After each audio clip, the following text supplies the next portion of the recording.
Hello and welcome back to the Deep Dive. I have to be honest with you right off the bat. I hesitated to even bring this topic to the table today. Oh, why is that? Usually we're looking at something tangible. Artificial intelligence, supply chains, the history of coffee, things I can touch, things I can, measure. And today? Today feels uncomfortable. Mm. We are asking the single biggest, vaguest, most terrifying question a human being can ask. It's the question that hits you at 3 a.m. when you can't sleep and you're just staring at the ceiling fan. Did the universe have a purpose? That's the one. Yeah. And my knee-jerk reaction, the skeptic in me says, no. Obviously not. We are, accidental mold growing on a wet rock in a generic galaxy. Yeah. The universe is cold, it's vast, and it doesn't care about us. Why would it? That is the classic tension, isn't it? That is the 3 a.m. dread. You have the rigid scientific view, or at least the traditional interpretation of it, which says the universe is a casino. A casino, right. It's all randomness. Particles collide, stars form, they die, and eventually, through sheer statistical dumb luck, you get life. There is no script, there is no director, it just happens. Right. The cosmic accident theory. And frankly, that feels safer to me than the alternative. Safer how? Because the alternative usually involves religion or magic or someone trying to sell me crystals. But we have a stack of sources today. Yeah. And it is a massive stack that suggests maybe, just maybe, the accident theory is actually the unscientific one. We do. And it's a fascinating collection. We have physics, biology, philosophy, and the latest mission reports from NASA and the European Space Agency. And what we are going to try to do today is look at the data, not the mysticism, but the hard data, to see if there's a trajectory. A trajectory, not a purpose, but a trajectory. Yes. We often confuse purpose with a plan. We think if the universe has a purpose, it must have a finish line or a written goal, like it's a project with a deadline. Like it's building something specific. Exactly. But what if the purpose isn't a destination? What if it's the necessity? What if the universe isn't trying to get somewhere, but simply has to be what it is? Cosmic necessity. That's a phrase from one of our key sources today. It jumped right out at me. It is. It's a powerful idea. So here's the roadmap. We're going to start with the physics of light, why it even exists at all. Then we are going to break your brain a little bit regarding the shape of time. Okay, sounds good. We'll move into the quantum realm to ask if the universe physically requires an audience, which is a mind bender. Then we'll look at why biology started to play. And finally, we'll see how our current space missions, Artemis, Euclid, all of it, are the physical manifestation of the universe waking up. Okay. I'm skeptical, but I'm caffeinated. Let's look at the first breadcrumb. Light. Let's start there, the very beginning. So the standard story, the one I learned in school, is the Big Bang. Chaos, explosion, expansion, everything is dark for a long time. Then gravity starts to pull some gas together, fusion ignites, and poof, the stars turn on. It feels like a lottery win. The universe just happened to have the right conditions for light to exist. That is exactly how it's usually taught. It's the Goldilocks view. Everything just happened to be right. Not too hot, not too cold. The constants were just so. And if they had been a tiny bit different, we'd have nothing. A dark, empty void. Well, we have a video essay from Aeon titled, "Our Universe Has Light Not by Chance but by Necessity." And it argues something much more fundamental, something deeper. It argues that light wasn't an accident, that it wasn't a lucky roll of the dice. It argues that light is an architectural requirement of the universe. To get your head around this, we have to look at Maxwell's equations. Oh boy. Physics 101. Okay, walk me through it. Stick with me. It's actually more intuitive than it sounds. In our universe, we have electrically charged particles, right? Electrons, protons. Sure. The basic building block. And we have motion. Nothing sits still. Everything is vibrating or moving or flying through space. Okay, got it. Charge in motion. Well, the laws of electromagnetism, which Maxwell unified, say that when you take a charged particle and you accelerate it, when you change its motion, speed it up, slow it down, change its direction, it must create a ripple in the electromagnetic field. It has no choice. It has no choice. It is a mathematical inevitability. It's as fundamental as 1 + 1 = 2. And that ripple is... Don't tell me. That ripple is light, a photon. Light is just the propagation of that electromagnetic disturbance. Ooh. So the argument here is that the universe couldn't be dark if it wanted to. As long as you have matter, which has charge, and motion, which you have after a Big Bang, the universe is compelled to radiate. It has to make light. That completely flips the perspective. It's not that the universe rolled the dice and said, oh, cool, photons would be nice. It's that the wiring of reality, the very source code, insisted on the lights turning on. Exactly. The universe is fundamentally built for transmission, for illumination. Light carries information. It carries energy. It allows for interaction over vast distances. So the dark ages after the Big Bang weren't like a permanent state. Yeah. They were just a boot-up sequence. A boot-up sequence before the operating system light came fully online. If the deep structure of reality creates light by necessity, then the universe is essentially a machine designed to illuminate itself. Okay, I'll grant you that. That's a powerful idea. Yeah. Light is inevitable, but that doesn't mean we are inevitable. Go on. You can have a universe full of light and no one to see it. It's just a really bright, empty room, all that information, all that energy just beaming into nothing. A fair point. Which leads us directly to the next variable, time. If the universe has the materials, the light, the matter, what does it do with them? It plays them out over time. But how we view that playing out is where we get really tripped up. This is the part of the research that really messed with me. Yeah. Because to have a purpose, I feel like you need a goal, an endpoint. And to have a goal, you need a future to achieve it in. You need a linear timeline. You start here, you end there, A to B. But that linear view, that arrow flying straight from the past through the present into the future, is actually a very specific and relatively recent human construct. Recent. You've got to be kidding. People have always had time. Sun up, sun down, the seasons. They had cycles. They absolutely had cycles. Yeah. But we have an essay here from Eon by Emily Thomas called The Shape of Time. And she points out that the rigid linear arrow of progress view only really solidified in the West around the 19th century. The Industrial Revolution. Right. Think about it. Train schedules, you have to be at the station at a specific time, factory clocks punching in and punching out, geology discovering the deep age of the Earth, stretching the timeline way, way back. So we started seeing time as a track that we're moving along. A track that we are racing along. Before that, time was often viewed as cyclical or even static, a great wheel turning or a sort of eternal present. The idea that we are progressing toward a future is a byproduct of our technology and our way of organizing society. So if I strip away my 21st century bias, if time isn't a straight road to a destination, then asking what is the goal of the universe is the wrong question. It might be. It's like asking, where is the circle going? It's just doing a circle. A bit unsettling. It removes the urgency. Does it? Or does it just change the focus? Yeah. But there is a physical reality to time, and it's not about clocks or train schedules. It's about heat. The heat lens. This is from another Eon video. Time is real if you view it through the lens of heat. Yes. This is the antidote to the purely cultural view. In physics, most equations, Newton's laws, relativity, quantum mechanics, they work perfectly fine forwards or backwards in time. What do you mean? If you play a video of a planet orbiting a star in reverse, it still looks perfectly plausible according to the laws of physics. It doesn't look wrong. But if you play a video of an egg breaking in reverse, It looks completely wrong. An egg unscrambling itself and jumping back into its shell, that is the arrow of time. And it is defined purely by thermodynamics. The second law, entropy. order to disorder. The coffee cools down, the ice melts, the sandcastle gets washed away by the tide. Right. The universe is moving from a state of low probability, which is a highly ordered, hot, concentrated state like the Big Bang, to a state of high probability, which is disordered, lukewarm, and spread out. See, this is where I get depressed again. This sounds even worse than the cosmic accident theory. How so? If the purpose of the universe is just to cool down, if the only direction is heat death, Yeah. then we're just waiting for the battery to run out. That's not a purpose. That's a slow funeral. If you look at it only as a tank of gas emptying, yes, I can see that. But you're not looking at what happens during the flow. What do you mean? What happens during the flow? That flow of energy, that gradient from hot to cold, is the only thing that allows complexity to exist. We, life, are what physicists call dissipative structures. That does not sound flattering. It's a technical term, but it's beautiful. We exist to help the universe process energy more efficiently. We take in ordered energy, like sunlight or food, and we use it to maintain our own complex structure, and in the process, we radiate out disordered energy, which is heat. So we are fancy whirlpools in the cosmic drain.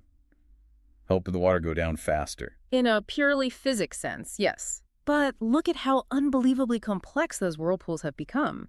The universe didn't just create a simple drain, it created a symphony of escalating complexity to manage that flow. It created chemistry, biology, brains. So complexity isn't an accident. It's a side effect of energy flowing downhill. A necessary side effect. Yep. And that brings us to the observer. Because you can have light, and you can have heat flow creating complex whirlpools, but does any of it really exist if no one is watching? Okay, stop. Does it exist if no one is watching? That sounds like Philosophy 101 dorm room talk. The tree in the forest. Surely the rock is there whether I look at it or not. My car is still in the parking lot even though I can't see right now. In classical, everyday physics, yes, absolutely. In quantum mechanics, maybe not. And this isn't speculation. This is based on repeatable experiments. We are talking about the double slit experiment here. We have some great breakdowns from PBS Spacetime in the source stack, which I highly recommend you check out. We do. And I want to be careful not to get too woo-woo here, as you say, but the hard data of the double slit experiment is inescapable, and it's just plain weird. For the listener who hasn't thought about this since high school, give us the explain like I'm 5. Okay. You have a gun that fires single particles, electrons, photons, anything small, at a wall. In that wall, there are 2 thin parallel slits. Behind that wall is a detector screen that lights up wherever a particle hits it. Simple enough. Now, if you close one slit and fire the particles, you get one band on the back wall right where you'd expect, like spray painting through a stencil. Makes sense. But here's the weird part. If you open both slits and you don't check which slit the particle goes through, it behaves like a wave. It seems to go through both slits at once, interferes with itself, and creates a pattern of many bands on the back wall. An interference pattern. Like ripples in a pond meeting each other and creating peaks and troughs. Exactly. Yeah. Even though you're firing one particle at a time, it's interfering with itself. But, and this is the absolute kicker, if you put a little sensor at the slits to see which one the particle actually went through, If you observe it. if you observe it, the wave behavior completely vanishes. The particle snaps into being a solid little object. It goes through one slit or the other, not both, and you get 2 simple bands on the back wall, just like you'd expect with spray paint. Just by knowing where it is, you change what it is. You collapse the wave function. Before the observation, the particle exists in a state of superposition. It's a cloud of probability. It is potentially here and there and nowhere all at once. The act of measurement, of observation, forces the universe to pick one reality, to decide. Okay, but does that require a conscious observer, a human with a lab coat and a PhD? Or can a camera do it? A camera can do it, a Geiger counter can do it. Any interaction with another system that records the information will collapse the wave function.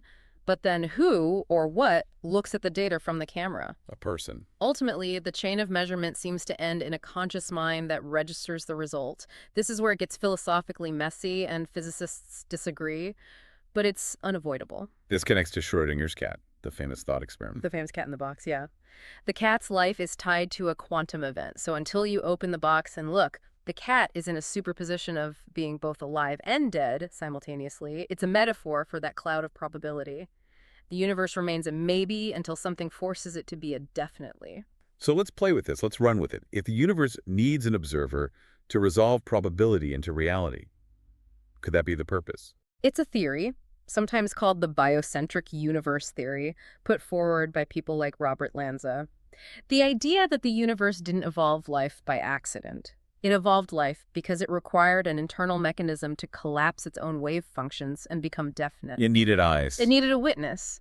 Without us, or something like us, some form of observer, the universe might just be a hazy, undefined cloud of probability. We are the mechanism that makes it real. That feels incredibly arrogant, doesn't it? To think that a galaxy a billion light years away needs me, sitting in this studio, to look at a picture of it from a telescope for it to truly exist in a definite state. Maybe. Or maybe it's just the physics of information and it's not personal. But do you notice a pattern here? What pattern? Segment 1. The universe is built by necessity to create light, which is a form of information. Segment 2. Time is a flow of energy that creates a gradient, which allows for complex structures to form. And segment 3. Reality itself seems to require an observer to resolve its inherent uncertainty and define it. It seems like a ladder. Each step builds on the last one. It does. And the next rung on that ladder isn't just observation, it's something even more sophisticated. It's imagination. Because the universe didn't stop at building cameras, it built dreamers. This is where we get into the biology sources. And I have to say, the pivot from quantum mechanics to apes playing make-believe was unexpected in my reading. It's a necessary pivot, though. If we're talking about a trajectory of increasing complexity, we have this study from Connexi about the origins of imagination in great apes. Right, I read this. They found that apes, like chimpanzees and bonobos, can play make-believe. They can pretend to stick as a baby, or they can engage in mock battles where they're pretending to be in a role they aren't actually in. Which sounds cute, but think about the cognitive load required for that. To pretend, you have to simulate a reality that does not exist inside your head. Right. And then you have to superimpose that imagined reality over the one that does exist and act accordingly. You have to lie to yourself, basically, in Yeah. a constructive way. You have to create a counterfactual, a what if. Why would a random, brutal, survival-focused universe produce an animal that wastes precious energy imagining things that aren't there? Unless imagination is a feature, not a bug, a tool for planning or social bonding. Exactly. And look at the other study you pulled from Connexi about babies in rhythm. This one is amazing. Oh, this one was fascinating. It suggests that human babies are born with an innate sense of rhythm. Before they can walk or talk, if you play a beat, they can synchronize their movements to it. They can feel the pulse. They can even predict the next beat. Synchronization. Resonance. Yeah. Prediction. The universe is moving from chaotic noise to organized rhythm. It's not just about surviving, it's about tuning in, it's about finding the pattern. And what's more make-believe than music, it's organized sound that creates emotion out of thin air. Precisely. You know, we have this other essay from Eon, Can You Rewire Your Brain? By Peter Lukiaks. And he makes a point that I think fits perfectly here. He hates the brain as a computer metaphor. Right. The whole circuit board analogy. We love to say I'm processing or I need to rewire my thinking. But Lukács argues the brain isn't a computer. The brain is a forest. A forest. I like that. It's organic, it grows, it has seasons, it's messy, it's interconnected in ways we don't fully understand. A computer is rigid, engineered, precise. A forest is adaptive, resilient, and wild. So if the universe is waking up, it's not booting up an operating system. No, it's blooming. It's growing a forest. That feels much less sterile, much more alive. But I still run into a wall here, personally. Even if I accept all this, that I'm a necessary observer, that my imagination is part of the cosmic code, I still feel small. I feel like I'm here inside my skull and the universe is out there. There's a separation. The ghost in the machine problem. The feeling being an isolated subject looking at a world of dead objects. Exactly. I'm a lonely little pilot looking out of the windows of my eyes at everything else. Well, that is a very Western problem. It's a feeling that is baked into our language and our philosophy. And we have a Japanese philosophical concept that might be the key to dissolving that feeling. It's called ningen. Ningen. This is from the essay Between Being and Emptiness by Takeshi Morisato.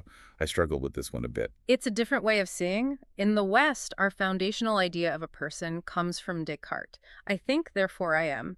My existence is proven by my own internal isolated consciousness. I am separate from you, separate from the chair, separate from the tree. Right. I am an individual atom, a self-contained unit. But ningen, the Japanese word for human being, treats the human as fundamentally enmeshed. The character for it literally combines the symbols for person and between or among. A person in between. Yes, you cannot define a human apart from their connections to other people, to society, and to nature.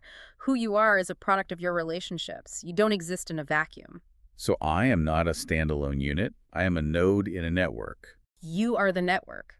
The concept suggests that we are not in the universe like a marble in a box. We are the universe. We are continuous with it. The separation you feel is an illusion created by a particular way of thinking. Wait, hold on. Let's connect the dots. If we combine the quantum observer idea, the idea that the universe needs an I to become real with Ningen, the idea that we are the universe. Follow that thought. Where does it lead? Then we are the universe looking at itself. Bingo. The observer isn't separate from the experiment. The universe evolved eyes. Our eyes so it could see its own grandeur. It evolved a brain, our brain, so it could think about its own existence. It evolved an imagination so it could dream about its own possibilities. That actually helps with the 3 a.m. dread. a lot. It should. It means you aren't an outsider looking in. You are the sensory organ of the cosmos, a vital part of the system. But sensory organs don't just sit there passively, they reach out. And this brings us to the final part of our stack, the actual physical exploration of space. The cosmic mirror in action. We have a lot of updates here from NASA and the ESA, and usually when I read this stuff, I see it as technology news. Cool rockets, big budgets, national pride. But in light of what we just discussed, it feels completely different. It should. Look at the Euclid mission from the European Space Agency. It's a perfect example. Right. Euclid. It's sitting out there at Lagrange Point 2, a million miles away. And what is it doing? Ostensibly, it's mapping the geometry of the dark universe, studying dark matter and dark energy. But look at the specific image mentioned in the source, its new view of the Horsehead Nebula. The Celebrity Cluster, yeah. It's a spectacular image. That image isn't just a pretty picture for a desktop background, it is a look back in time. It's a portrait of a stellar nursery, a place where new stars and planets are being born right now. We're looking at a cosmic cradle. We built a machine of glass and metal, a sophisticated eye, threw it into the void, and pointed it back at a place where our own solar system's story began.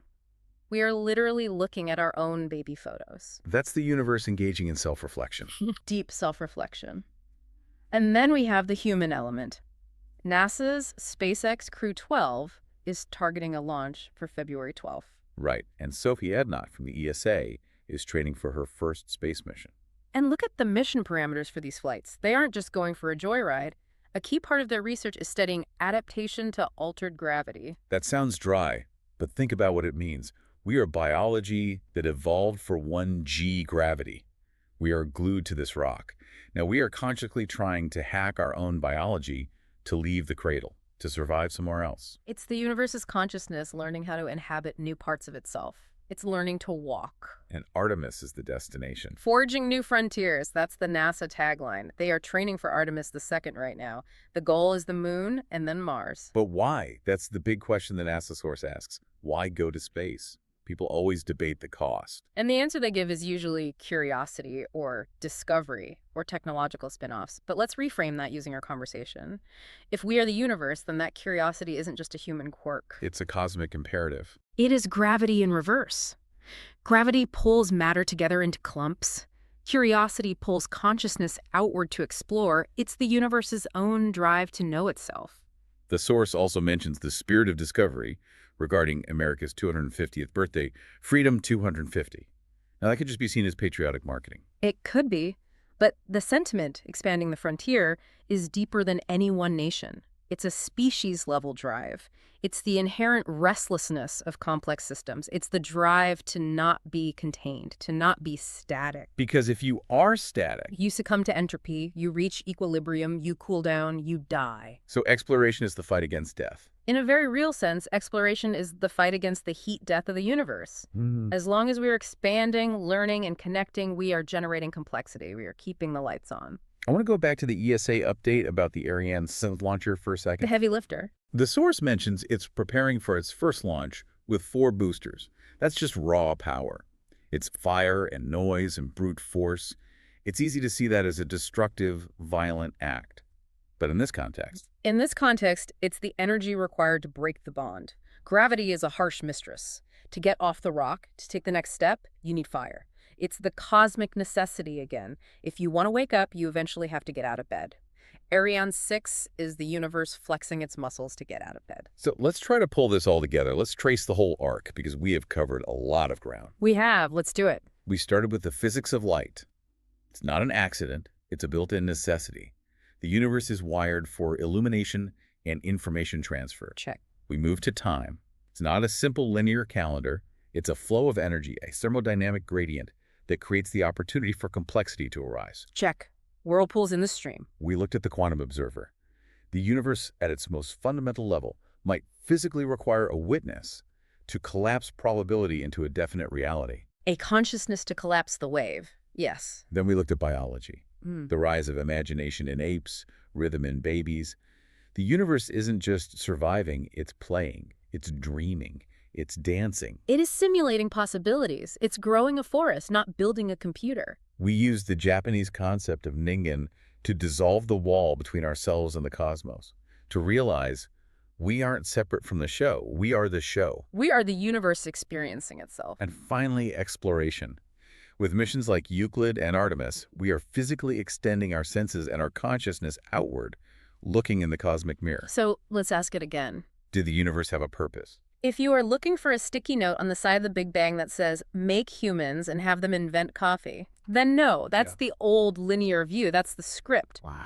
But if you define purpose as a direction, a trajectory, an undeniable trend, then yes, absolutely. What is the trajectory? From simplicity to complexity, from darkness to light, from random quantum foam to definite reality, from unconscious matter to imaginative, rhythmic, self-aware consciousness, the universe is waking up. And right now, we are the part of it that has its eyes open. That puts a lot of pressure on us. That's a huge responsibility. It does. It means we matter. It means our curiosity matters. It means what we do with this awareness is, in a very real sense, cosmically significant. You know, we briefly touched on the solar punk concept from one of the Eon essays, the idea to compost modernity. I love that term. It's so evocative. It fits here perfectly, because if we are the universe waking up, we can't trash the bed we're sleeping in.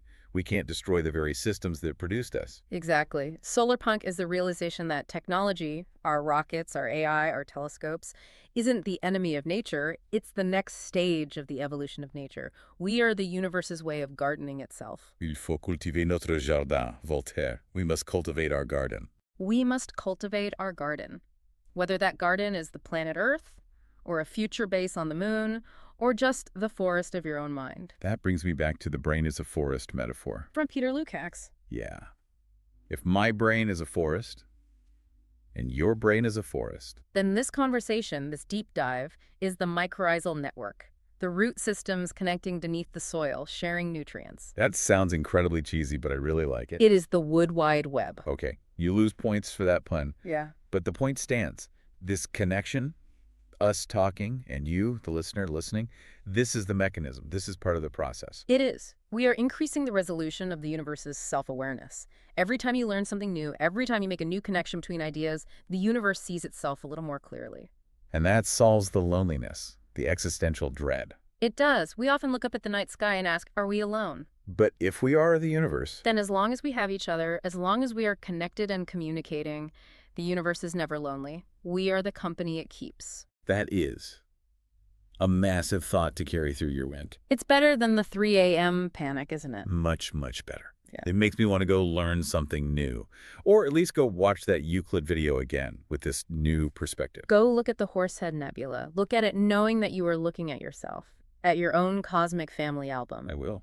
And I'll keep an eye on Crew 12. February 12th. A few more of us going up to take a look around. It's a big universe. We have a lot of waking up to do. We certainly do. Well, thank you for guiding us through the void today. This was a big one. It was my pleasure. It's the only question worth asking at the end of the day. And thank you to you, the listener. Thanks for collapsing the wave function of this conversation and making us real for an hour. We appreciate the observation. We'll see you next time on The Deep Dive. Keep looking up.